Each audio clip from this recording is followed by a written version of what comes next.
이렇게 같을 줄은 오늘에서 깨달았습니다.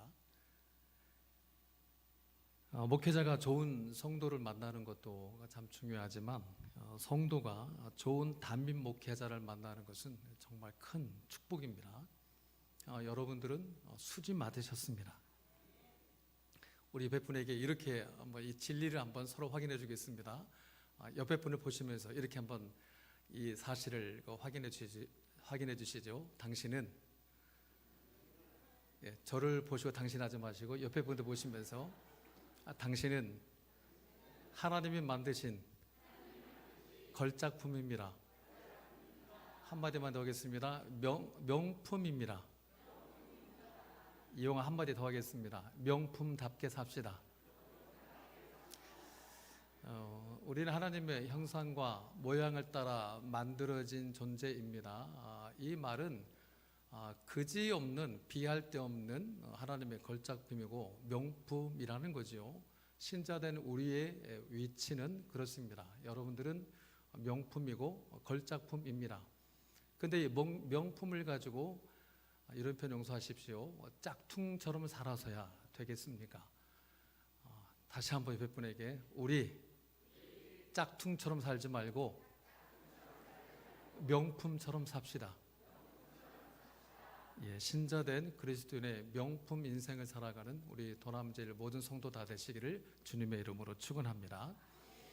오늘 본문의 내용은 사도 바울이 2차 선교 여행 중에 고린도라는 도시에서 복음을 전하는 장면을 기록하고 있습니다. 그런데 이때 바울의 모습을 성경은 이렇게 기록을 하고 있습니다.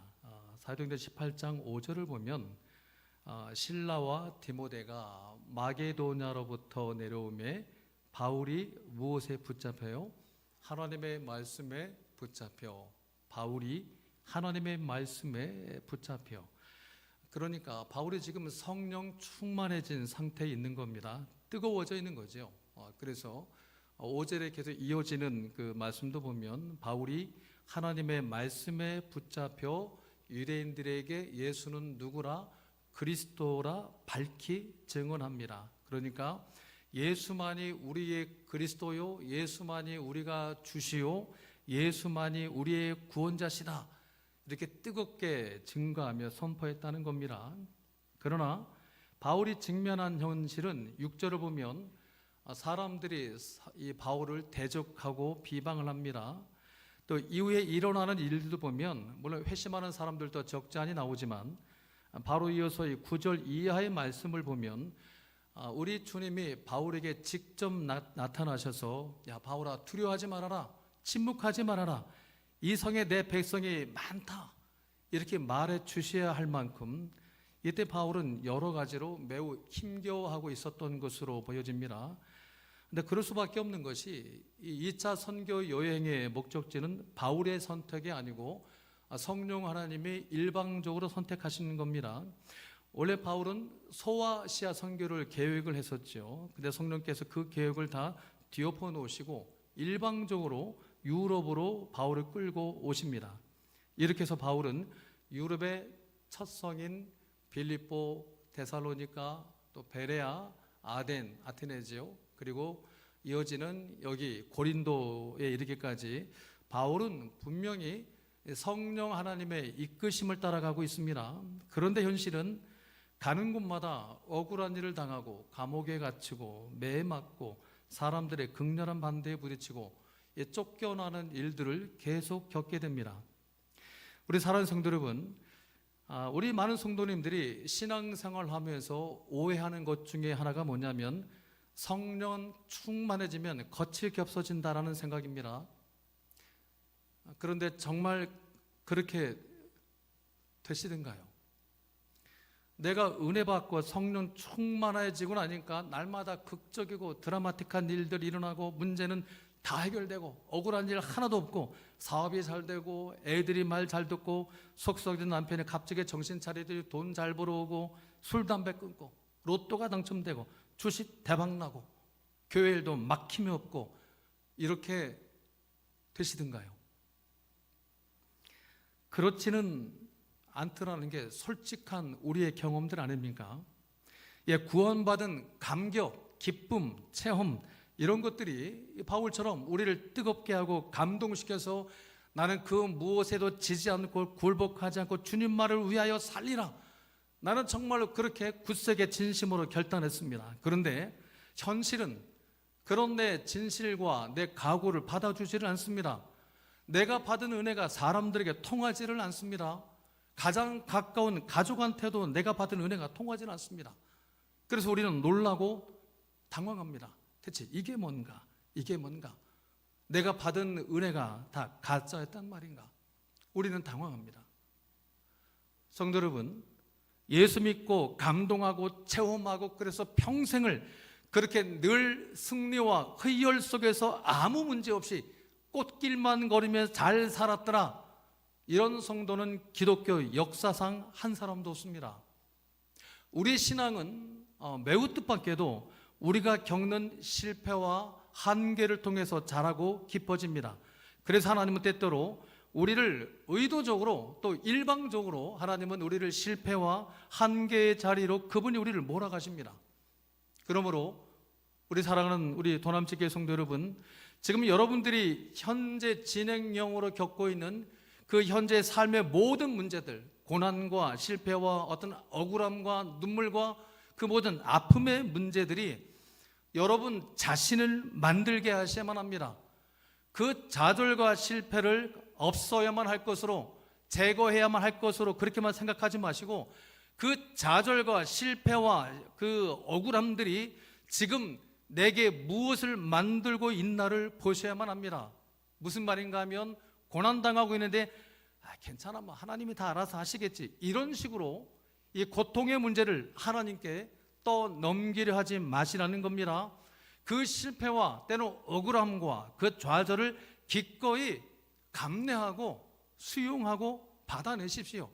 그 고통을 외면하거나 완화시키거나 또 변명하는데 여러분의 그 신앙을 동원하지 마십시오. 무슨 말입니까?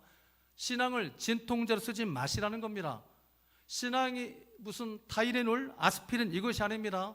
신앙은 원인 치료제지 증상 치료제가 아닙니다. 지금 여러분이 겪고 있는 고난 때문에 아프십니까? 그러면 안 아픈 척 하지 마시고 하나님 이쯤이야 괜찮아요, 그러지 마시고 하나님 나 진짜 아픕니다. 아프다고 하나님 앞에서 소리 지르시되 그 소리와 그 울부짖음이 여러분을 더 깊어지게 하는 성장통인 것을 보실 수 있어야만 합니다. 무슨 성장통일까요? 바울은 이렇게 말합니다. 에베소서 5장 1절을 보면 그러므로 사랑받는 자녀같이 너희는 하나님을 본받는 자가 될 것을 이렇게 말하고 있습니다. 사랑을 받는 자녀같이, 이 말이죠. 너희들이 진짜 신자냐? 그러면 너희는 하나님을 본받는 자가 되라. 본받는 자가 된다는 것은 이 신학성의 헬라어 원어로는 본뜨다라는 뜻을 가지고 있습니다. 그러니까 본뜬다는 게 주물에 어떤 그 뭘 넣어서 똑같은 모양을 본뜨는 것, 그것을 하나님을 본받는 자, 하나님을 본뜨는 자가 되는 겁니다. 그겁니다. 하나님 아버지의 자녀된 우리가 그 아버지를 더욱 닮아가고 있는 성장통. 그렇다면 우리 한 사람 한 사람에게 향하신 하나님 아버지의 최종 목적은 결국은 우리를 하나님 당신 닮은 자녀로, 당신을 본뜬 자녀로 만들어 내시고야 마시겠다는 겁니다. 여기서 한 분쯤은 대표로 아멘 해주시면 참 좋습니다.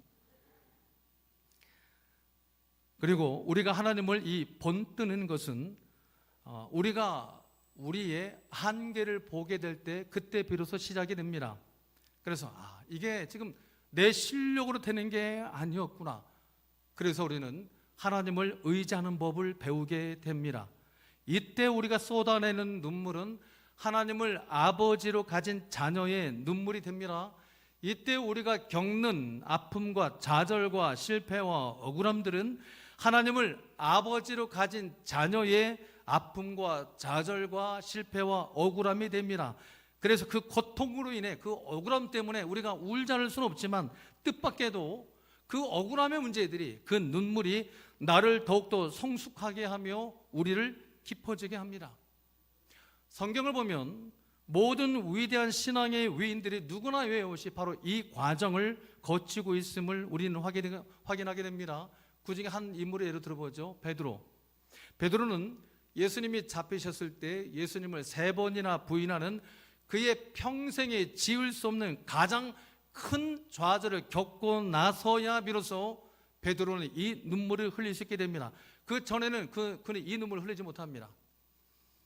마태복음 26장 75절을 보면 이렇게 기록을 하고 있습니다. 우리 같이 볼까요? 시작. 이에 베드로가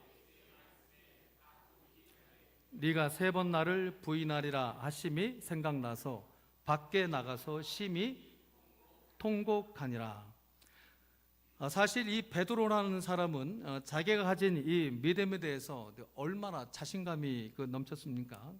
한 번은 예수께서 제자들에게 오늘 밤에 너희가 다 나를 버릴 거다 이렇게 말씀하시자 베드로가 곧바로 하는 말이 뭐였습니까? 주님, 다른 사람은 주님을 다 버려도 나는 결코 주님을 버리지 않습니다. 나는 죽는 자리까지도 주님과 함께 할 겁니다.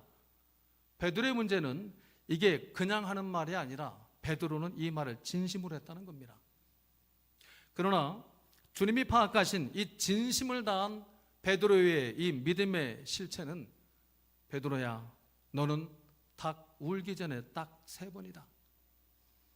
그러니까 베드로의 사도직은 다른 인간은 다 주님을 버릴지라도 나는 주님을 버리지 않겠습니다라는 이 베드로의 자신감 넘치는 그의 열심과 진심 위에서는 허락되지를 않았습니다. 우리 구주 예수는 다 아셨던 겁니다.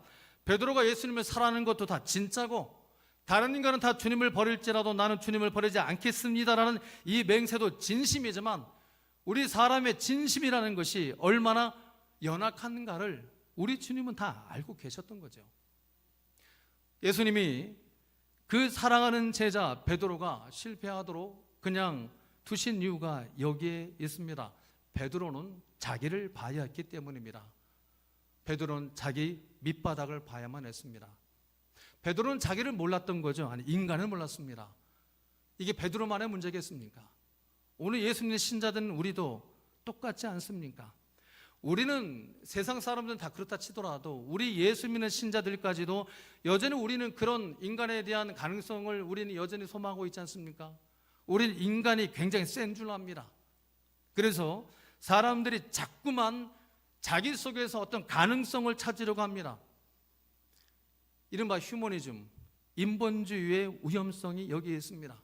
이른바 어떤 파지티브 띵킹, 적극적인 사고방식, 긍정의 힘, 잘 되는 나, 우리 인간 할 수 있다, we can do it, you can do it, I can do it, 나는 할 수 있다 이거죠. 여러분, 아닙니다.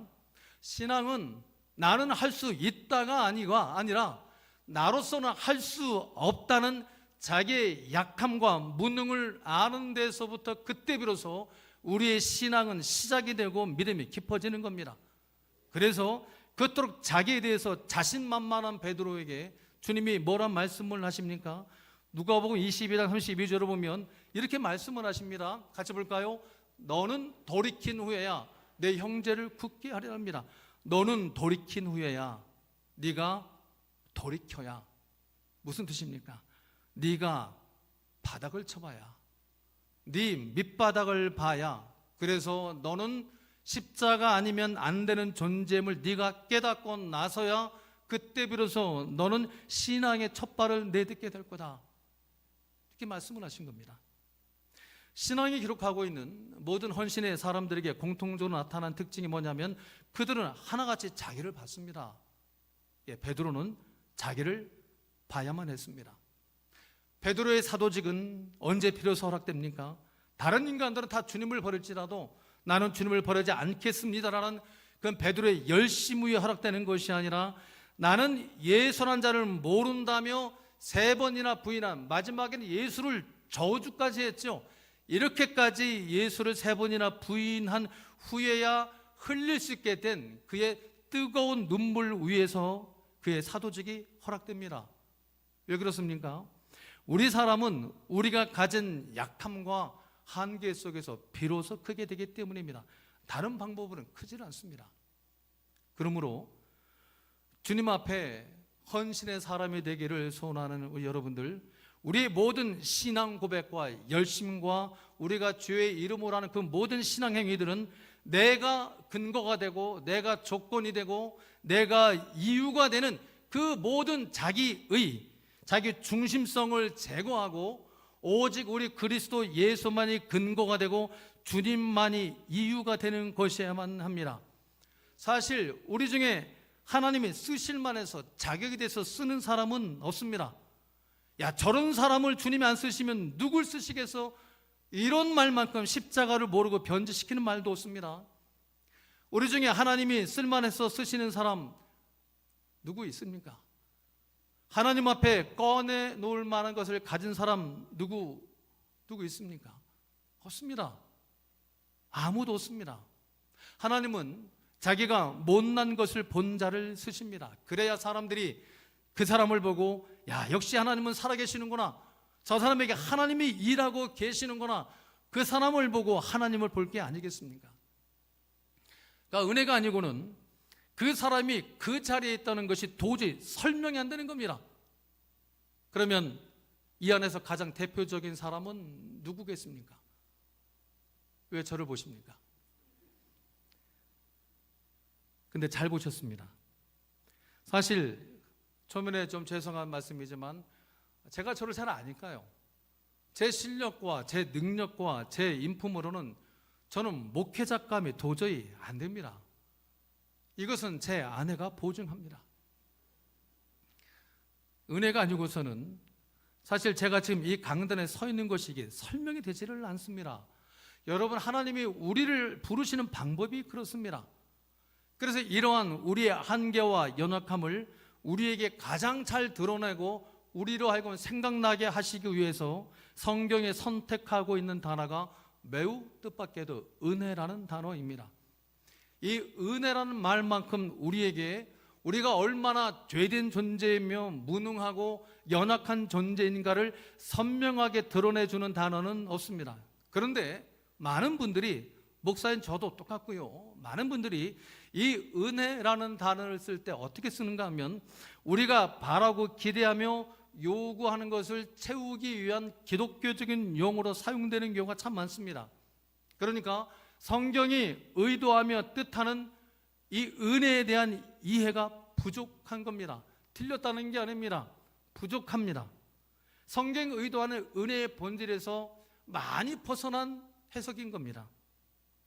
보통 우리가 은혜를 주십시오 할 때 무슨 의미로 우리가 씁니까? 제가 이번에 은혜 받았습니다 할 때 우리는 보통 어떤 경우에 씁니까? 많은 경우 내 기대와 요구를 채우기를 원할 때입니다. 이번에 하나님이 은혜 주셔서 내 사업에 대박 났으면, 이번에 주님의 은혜로 내 자녀가 스카이 대학에 합격했으면, 주님의 은혜로 이번에 올해는 내 월급에 100% 인상됐으면, 주님의 은혜로 내 질병이 좀 치유가 됐으면, 그러니까 여전히 여기에는 내가 누구냐에 대한 질문이 없습니다. 그러니까 은혜를 우리의 현실의 필요와 욕심에 연결시킵니다. 바로 이런 위험성 때문에 사도들은 모든 서신서들에서 이 은혜라는 단어를 쓸 때마다 우리 성도들로 하여금 나는 대체 누군가, 우리가 얼마나 연약한 존재이며 죄된 존재인가를 상기시켜주기 위한 목적으로 이 은혜라는 단어를 씁니다. 그러므로 우리 사랑하는 성도 여러분, 내가 은혜 받았다 할 때, 내가 은혜 받는다는 것은 단순히 내 마음이 좋아지고 위로받고 체험하고 기뻐지고 내 기대와 요구가 채워지는 것이 아니었던 겁니다. 오히려 은혜는, 이 은혜가 베드로에게, 바울에게 그랬던 것처럼, 저렇게 모든 신실한 하나님의 사람들에게 그랬던 것처럼, 이 은혜는 십자가 앞에서 우리의 실체를 드러내줍니다. 만삭되지 못하여 난 자 같으며 죄인 중에 뭐라고요? 괴수. 바울은 자기의 임종을 직감하죠. 임종을 얼마 남겨놓지 않은 시점에서 백발이 성성할 때 마침내 자기의 실체를 복음합니다. 그 고백이 뭡니까? 내가 이제 알았으니 내가 죄인 중에 괴수였구나. 그러니까 죄인도 그냥 죄수가 아니라 국가대표급 죄인일 수밖에 없는 내 실상을 은혜가 보여줍니다. 로마서 5장 20절에서 바울은 이렇게 고백을 합니다. 우리가 너무나 잘 아는 죄가 더한 곳에 뭐가 더욱 넘칩니까? 은혜가 더욱 넘친답니다. 무슨 뜻입니까? 죄를 많이 지으면 은혜가 그만큼 넘치고 복이 흘러 넘친다, 그런 뜻입니까? 아닙니다.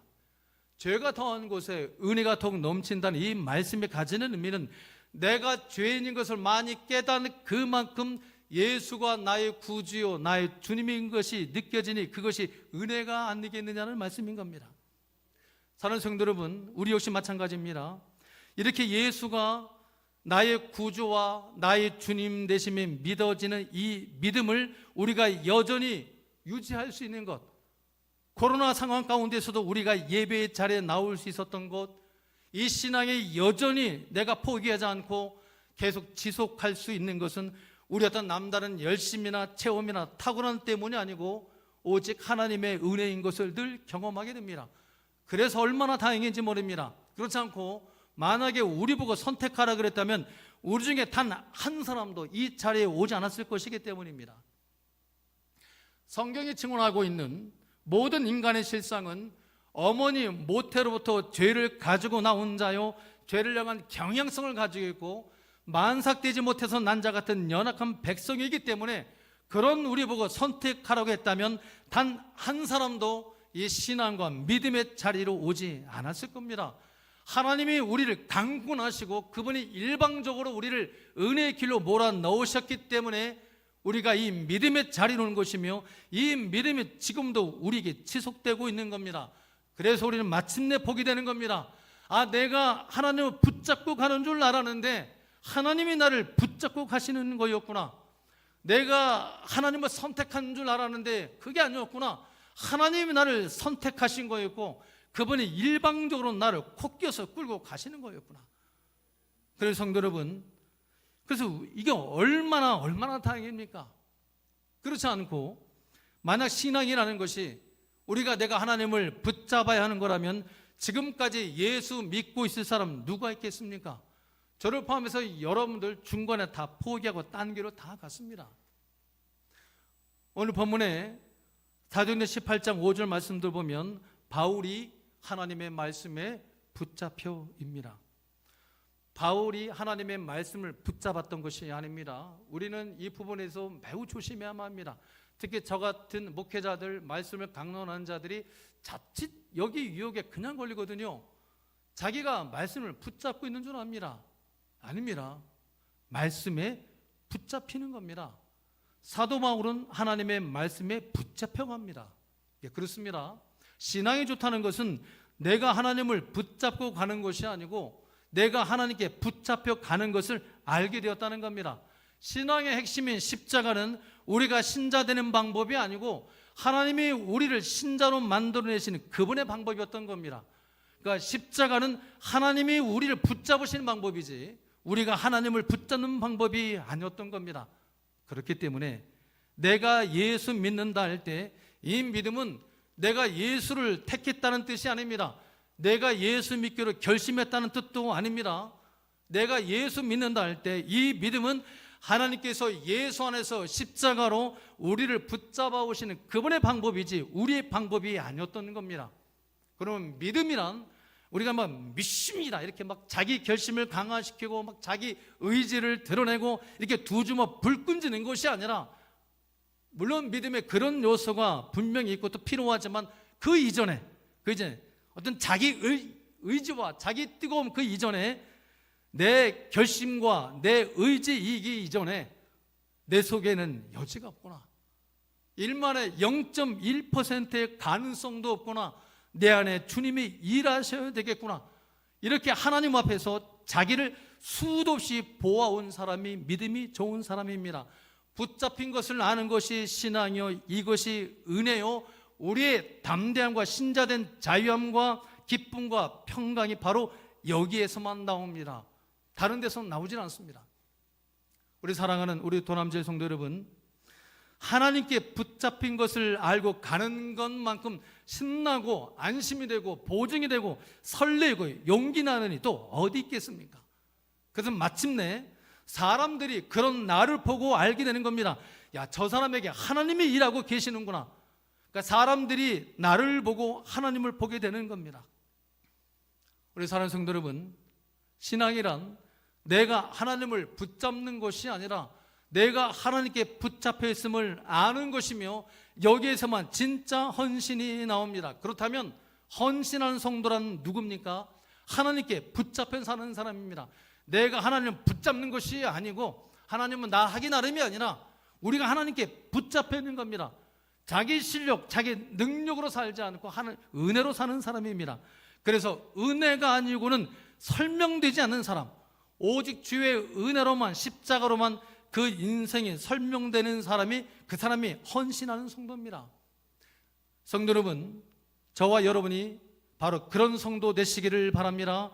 저와 여러분은 다른 것은 도저히 설명되지 않고 오직 주의 은혜로만 설명되고 해석이 되는 인생을 사시기를 주님의 이름으로 축원합니다. 그래서 마침내 우리는 어느 수준까지 도달하게 되냐면, 야, 하나님이 어디 있냐? 하나님이 어디 있냐며, 하나님이 어디 있어? 어디 있으면 좀 보여봐. 이렇게 막 따지고 덤벼드는 사람에게, 야, 나를 봐. 나를 보고도 그런 말이 나와. 우리는 결국 이 경지까지 도달하고야 말 것입니다. 예수께서 말씀하신 나를 본 자는 아버지를 보았거늘, 나를 본 자는 아버지를 보았거늘, 예수를 닮아 나를 보는 자가 하나님 아버지를 보는 자가 되는, 하나님께 붙잡혀가는 자의 담대함과 기쁨과 평강과 자유함이 하늘의 그 희열이 가득 채워지는 여러분들 다 되시기를 주의 이름으로 축원합니다. 그리고 바로 이때 우리가 누리게 되는 담대함, 기쁨, 축복이, 자유함이 우리가 너무나 잘 아는 시편 23편의 축복입니다. 시편 23편 1절 찾을까요? 암기할까요? 대체 무슨 구절이냐 이렇게 표정 들으시면 제가 마음이 무너집니다. 같이 한번 암기할까요? 시작. 여호와는 나의 목자시니 내게 부족함이 없으리로다.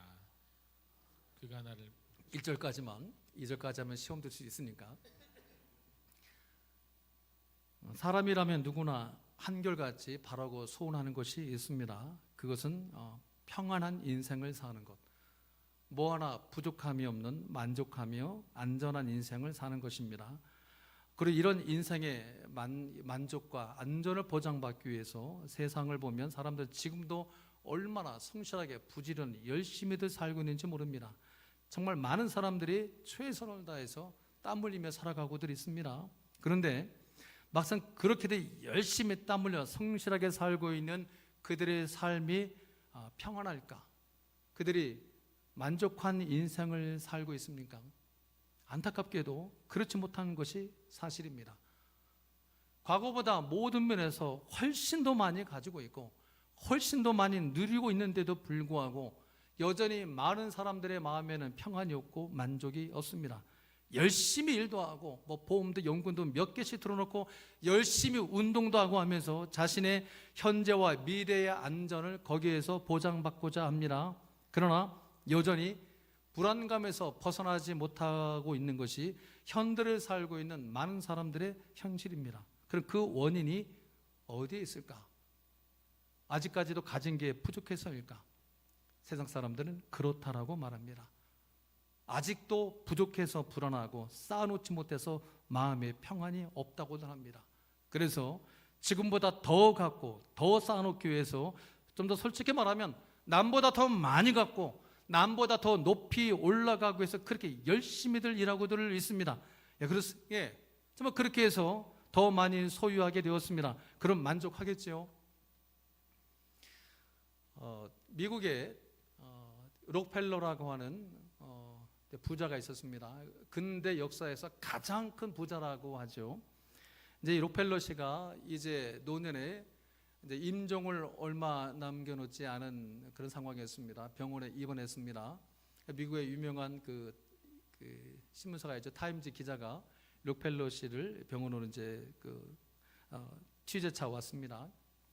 기자가 이렇게 질문했다고 합니다. 당신 지금까지 가장 많은 돈을 벌어봤고 뭐 하나 부족함 없이 남부럽지 않게 살아왔습니다. 이제 만족하시죠? 그때 록펠러가 이렇게 대답했다고 합니다. 미국 사람이니까 영어로 했겠지요. 어려운 영어니까 해석해 보십시오. No, a little more. 너무 어렵습니까? 당신이 이제 만족하지요? No, a little more. 조금만 더. 뭘 조금만 더요? 돈. 조금만 더. 근대 역사에 가장 많은 돈, 가장 많은 돈을 모은 거부인데 만족을 못하겠답니다. 우리들 내가 지금보다 조금만 더 돈을 내가 모을 수만 있다면 그때 난 만족할 텐데. 예, 그렇게 해서 좀 더 모았습니다. 그럼 만족하겠죠? 그는 또 그럴 겁니다. 어리들 모아, 어리틀 모아, 어리틀 모아. 그는 끝없이 어리틀 모아를 할 겁니다. 욕심이라는 것이 그 끝이 있어서 채워질 수 있는 거라면 얼마나 좋겠습니까마는 욕심에는 그 끝이 없습니다. 채워도 그 끝이 없습니다. 우리 사람의 죄된 원죄적 본성이 여기에 있습니다. 채워지지 않습니다. 그렇기 때문에 성경이 우리에게 지속적으로 반복해서 가르치는 진리는 우리 사람의 만족과 배부름은 이 땅의 것을 채우는 것으로는 되지를 않는다는 겁니다. 전도서를 예를 들어볼까요? 솔로몬이 지었죠. 전도서 1장 2절을 보면 솔로몬이 이렇게 말합니다. 헛되고 헛되며 헛되고 뜨니 모든 것이 다 헛되다. 7절 같이 볼까요? 모든 강물은 다 바다로 흐르되 바다를 채우지 못하며 강물은 어느 곳으로 흐르든지 그리로 연하여 흐르느니라. 이 두 말씀이 전도서 전체를 요약한 말씀이라고 볼 수 있는데 솔로몬이 누굽니까? 우리 인간이 누릴 수 있는 이 세상의 모든 부귀와 권세의 영화를 다 누린 사람입니다. 솔로몬의 말만 따라 모든 강물이 다 바다로 흘러 들어갔듯이 세상의 모든 부귀와 영화와 쾌락이 아주 자연스럽게 솔로몬에게 흘러 들어왔습니다. 하지만 솔로몬은 채워지지가 않습니다. 삶의 만족을 얻을 수가 없었습니다. 행복하지가 않았습니다. 왜 솔로몬은 채워질 수 없었을까? 그 답을 예수님이 하신 말씀에서 찾을 수가 있습니다. 마가복음 8장 36절을 보면 예수님 이렇게 말씀하시죠. 사람이 만일 천하를 얻고도 무슨 말입니까? 세상을 다 가지고도 자기 목숨을 잃으면 무엇이 유익하겠는가? 무슨 뜻입니까? 사람이 천하보다 크고 귀하다는 말씀입니다. 바로 그렇기 때문에 사람이 천하보다 크기 때문에 이 천하로는 채워지지가 않으며 그래서 만족이 안 되는 겁니다.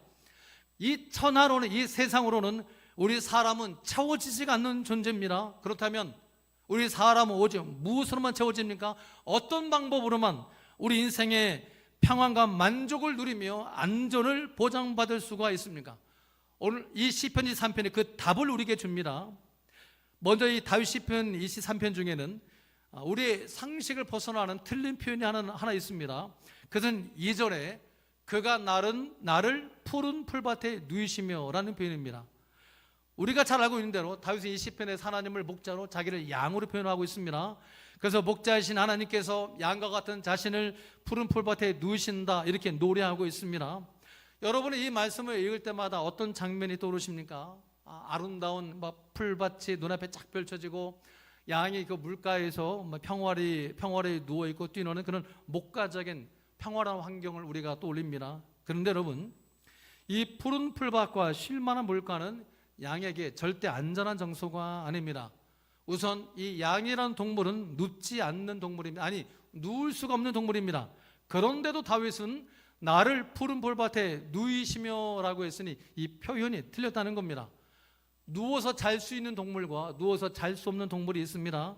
누워서 잘 수 있는 동물은 강한 동물입니다. 강한 동물만이 누워서 발 뻗고 잘 수 있습니다. 사자는 사냥하고 나서 배가 부르면 아무 데서나 그냥 네 다리 쭉 뻗고 그냥 누워서 잠을 잘 잡니다. 24시간 잡니다. 사자가 이렇게 누워서 잘 수 있는 것은 세상에 적수가 없기 때문입니다. 강하기 때문에 아무 데서나 네 다리를 쭉 뻗고 누워서 잘 수 있는 겁니다. 사자가 누워 자고 있다고 감히 건드릴 수 있는 동물은 세상에 없습니다. 반면에 양과 같은 약한 동물은 절대로 다리 뻗고 못 잡니다. 토끼나 사슴과 같은 동물은 다 웅크리고 잡니다. 잠도 긴 잠을 자지 못하고 쪽잠을 잡니다. 그나마 그 쪽잠마저도 바스락 소리라도 나면 본능적으로 일단 뛰고 봅니다. 보고 뛰지를 못합니다. 물론 강한 동물은 보고 뛰지만 약한 동물은 뛰고 봅니다. 그렇지 않고 약한 동물을 센 척하려고 괜히 보고 뛰었다가는 바로 그 한 템포 늦은 것 때문에 잡아먹히고 맙니다.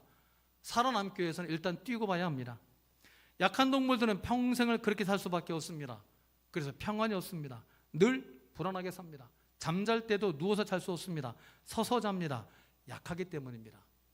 양이란 동물이 그렇습니다. 정신줄 놓은 양이 아니고서는 푸른 초장이라고 해서 결코 눕지 않습니다. 다윗은 직업이 뭐였죠? 양치기입니다. 양의 전문가입니다. 그렇기 때문에 이 사실을 누구보다도 잘 알고 있습니다. 그런데도 자신이 그 양에 비유하면서 그가 나를 푸른 풀밭에 누이신다라고 고백하고 있습니다. 그러니까 나는 양과 같아서 한시도 편히 누워 쉴 수 없는 존재이지만 하나님이 내 목자가 되시니 나는 누워서 잔다라고 고백하고 있는 겁니다.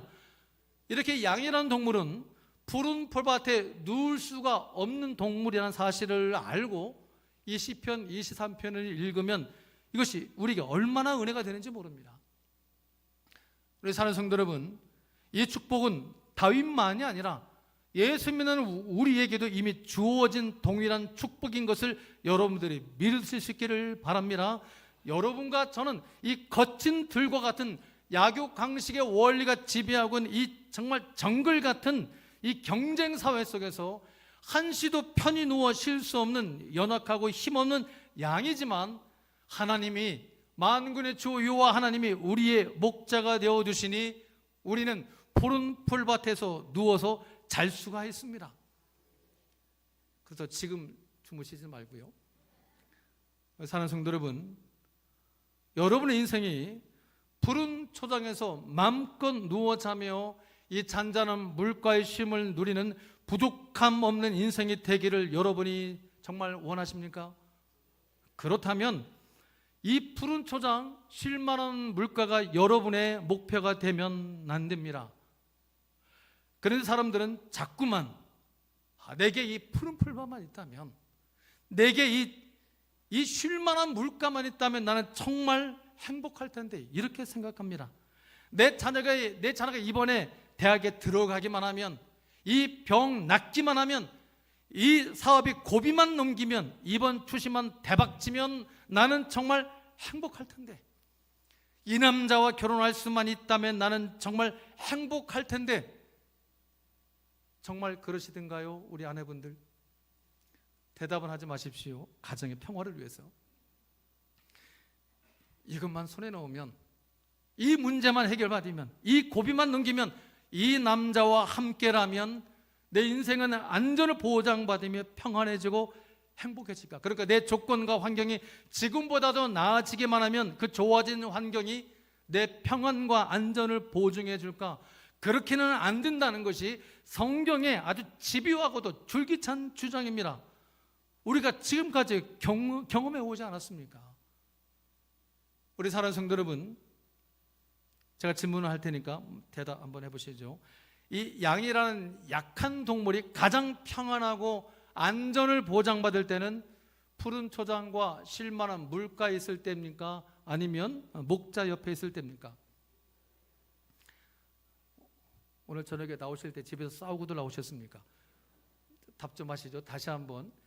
이 양이라는 약한 동물이 가장 편안하고 안전을 보장받을 때는 푸른 초장과 쉴 만한 물가에 있을 때입니까? 아니면 목자 곁에 있을 때입니까?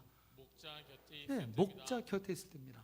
아무리 그 목장이 영양가 만점의 비옥한 푸른 초장이라 할지라도 그 푸른 초장에 목자가 없다면, 목자가 없는 푸른 초장과 쉴 만한 물가는 양에게 가장 위험한 장소가 됩니다. 왜 그럴까요? 동물의 왕국 혹시 보십니까? 저는 자주 봅니다. 성도님들의 영적인 유익을 위해서 그 목적으로 봅니다. TV를. 이 동물의 왕국을 보면 이 푸른 초장이나 물가에는 예외 없이 사자와 같은 맹수들이 매복해 있습니다. 네, 그렇습니다. 그 좋은 푸른 초장과 쉴 만한 물가에 하나님이 안 계시면 그것은 우리에게 가장 위험한 장소가 됩니다. 아무리 먹을 게 많은 푸른 초장과 쉴 만한 물가일지라도 그곳에서 내가 목자의 음성을 들을 수 없다면, 목자의 음성이 내게 들려지지 않는다면 그 장소는 내게 가장 위험한 장소인 것을 볼 수 있어야만 합니다. 오히려 풀 한 폭이 물 한 방울 나지 않는 광야, 그 거친 들과 사망의 음침한 골짜기로 떨어졌다 할지라도 그곳에서 내가 목자의 음성을 들을 수만 있다면 목자의 음성에 들려지는 바로 그 거친 들이 내게 가장 안전하고 평안한 곳입니다. 이 진리를 바울은 고린도서 4장 8절 9절에서 이렇게 기막힌 표현으로 풀어냅니다.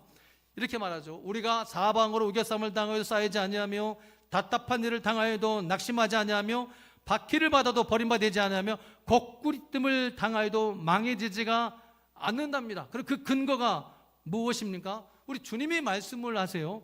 요한복음 16장 33절, 그 근거는 여기에 말했습니다. 다 같이 우리 한번 읽을까요? 시작. 세상에서는 너희가 환난을 당하나 담대하라. 왜요? 너희들 반드시 예수 믿는 것 때문에 환난을 당할 거다. 시련은 필연적인 말씀을 하고 있습니다. 그러나 담대하랍니다. 그 유일한 근거는 뭡니까? 내가 세상을 이겨놨으니까. 세상에서는 너희가 환난을 당하나 담대하라. 내가 세상을 이겨놓아. 그러니까 이 모든 거친 들의 문제들, 나를 사방으로 우겨싸는 문제들, 답답하게 하는 문제들, 박해하는 문제들, 눈물 나는 문제들, 낙심케 하는 문제들, 나를 거꾸러뜨려 이 모든 현재 진행형의 거친 들의 문제들은 예수 안에서 결국 풀릴 수밖에 없는, 아니 우리 주님이 이미 다 풀어놓으신, 이겨놓으신 문제들입니다. 우리 구주 예수께서 이 땅에 존재하는 그 모든 사망의 증상들, 사망의 권세들을 십자가로 이미 정복하고 승리하셨습니다. 그렇기 때문에 성도 여러분, 성도란 어떤 사람입니까? 성도란 이 세상에서 우리 주님이 이미 이겨놓으신 싸움을 싸우는 사람들입니다.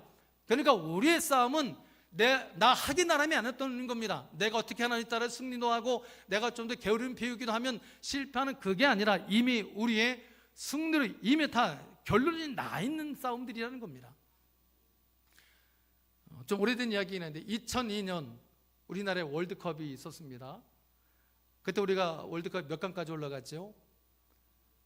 여러분들은 그때 기도만 하시느라고 잘 모르시는군요. 저는 그때 기도 안 하고 다 봤습니다. 4강까지 갔죠. 4강을 놓고 그 당시 세계 최강인 스페인과 경기를 했습니다. 승부차기로 우리가 이겼습니다. 근데 결론이 나기까지 얼마나 피말리는 경기였습니까? 우리 선수들이 막 패스미스하고 막 실수할 때는 우리가 막 마음이 불안불안하고, 그래서 야 내가 뛰어도 너보다는 잘 뛰겠다 막 원망도 하고, 또 기술이 막 탑 클래스인 스페인 선수들이 막 그냥 퍼죽지세로 우리 진영으로 막 그냥 치고 들어올 때는 막 마음이 콩닥콩닥 조마조마하고, 그러나 경기 결과는 우리나라의 승리였습니다. 홍명보 선수의 마지막 페널티킥 성공으로 우리나라 승리가 확정되는 순간, 옆에서 함께 보고 있던 제 아내가 막 아멘, 막 할렐루야, 얼마나 은혜를 받든지 남편의 설교를 들을 때와는 비교할 수 없는 큰 은혜를 받더군요. 그 경기가 너무 재미있어서 다음날 녹화해서 그 경기를 제가 또 봤습니다. 근데 그때도 녹화해서 보는 그 경기를 볼 때도 그때도 제가 막 여전히 긴장하고 뭐 조마조마하면서 막 그렇게 봤겠죠? 아닙니다. 속 편하게 봤습니다. 아무리 우리 편이 실수해도 야 사람이 실수할 수 있지 뭘, 괜찮아 막 사람이 한없이 너그러워지고, 상대방이 그렇게 무섭게 치고 들어와도 응 들어와 걱정이 하나 안 되는 겁니다. 왜 그렇습니까? 그 게임은 이미 우리가 이긴 게임이기 때문에. 성도 여러분, 대체 우리가 어떤 사람들인 줄 아십니까? 이 땅에서 우리 신자들의 모든 싸움은 이미 이긴 싸움입니다. 우리 주님이 이미 다 이겨놓으신 싸움입니다. 우리 구주 예수 십자가의 보혈의 능력으로 이미 다 풀려진 문제들입니다. 이미 우리의 승리로 결론이 나 있는 싸움들입니다. 그렇기 때문에 저와 여러분이 이미 이긴 싸움을 싸우는 사람들입니다. 다윗의 평생의 힘의 원천이었던 여호와는 나의 목자시니, 무슨 뜻입니까? 나는 이미 이긴 싸움을 싸우고 있는 사람이다라는 뜻입니다. 다윗이 한 치 앞도 내다볼 수 없는 불안한 세상을 불안하지 않게 살 수 있었던 이유, 가장 믿었던 신하가 배신하고 가장 사랑했던 그 아들 압살롬, 정말 압살롬이죠. 저 욕한 거 아닙니다. 그냥 이런 말한 겁니다. 그렇게 사랑했던 그 압살롬이 왕위가 탐나서 아버지를 죽이겠다고 달려들던 그 기막히고 파란만장한 세상을 정말 안전하고 평안하게 살았던 다윗의 힘은 오직 여기에 있었습니다. 만군의 주 여호와 하나님이 나의 목자시다 했습니다. 여러분에게 풀리지 않은 삶의 문제들 여전히 계실 겁니다. 시련, 해석되지 않는 고난, 억울함의 문제들, 눈물 나는 문제들, 그런 고난이 닥쳤을 때 그 문제 앞에서 가장 먼저 생각해야 할 것은 이 문제 어떻게 푸나 아닙니다. 그건 세상의 접근 방식입니다. 우리는 그 고난 앞에서 우리가 가장 먼저 생각하는 것은 그 문제 앞에서 누가 내 주인이냐입니다. 이 문제 앞에서 내 목자가 누구시냐입니다. 그리고 그 질문에 대한 대답이 만군의 주 여호와 하나님이시. 그러면 그 게임은 끝난 겁니다. 바로 그 믿음을 가지실 수 있기를 바랍니다. 우리 안에 이미 예수가 충만해져 있습니다. 이미 우리가 소유받고 있는 예수 충만함, 가진 걸로 끝나지 마시고 누려하지 않겠습니까? 모든 삶의 고난의 자리에서 예수로만 충만하며 내 삶의 주인은 만군의 주 여호와 하나님 되심이 누려짐으로 말미암아 모든 삶의 자리에서 이미 이긴 싸움을 싸우고 있는 승리하는 성도의 삶을 살아갈 수 있는 우리 도남제일의 모든 성도 다 되시기를 주님의 이름으로 축원합니다. 우리 찬양 한 곡